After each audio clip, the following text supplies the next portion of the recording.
Let me start by pointing out I am not an attorney. I do not offer legal advice, only my analysis of the legal and constitutional issues presented. I recommend seeking legal counsel for any questions I present here. There's a line from the Spider-Man comic books. With great power comes great responsibility.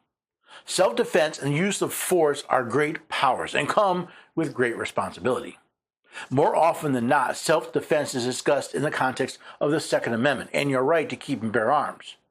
The Second Amendment reads, a well-regulated militia being necessary to the security of a free state, the right of the people to keep and bear arms shall not be infringed. Just as there is more to the Second Amendment than self-defense, there is more to self-defense than the tool you use. The use of force exists along a spectrum.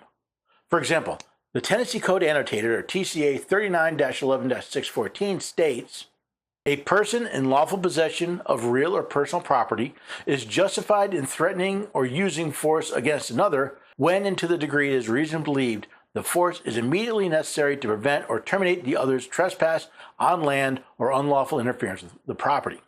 Notice, the section of the law does not authorize deadly or lethal force, only the degree of force reasonable to prevent someone's trespass or interference with real or personal property. For example, if someone enters your property, I would think it reasonable to block them forcefully if necessary to prevent them from going any further, even if only to guide them off of your property. Now, if someone steals your bag, I would find it reasonable to physically detain them, both to return your property and to wait for law enforcement to arrive.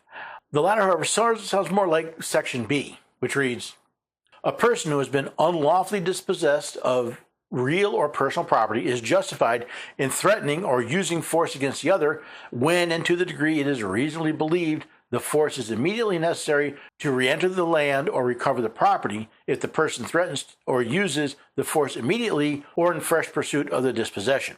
The person reasonably believes the other had no claim or right when the other dispossessed a person, and the other accomplished the disposition by threatening or using force against the person. So Tennessee law allows you to use force to re-enter your land or retrieve your property that was unlawfully taken from you. And there are limits here as well. For example, the use of force must be in immediate or in fresh pursuit. In other words, if someone steals your car, you can't go to their house a week later and threaten force to retrieve it. If you pursue the person who has unlawfully deprived you of your property, you can use reasonable force during that time.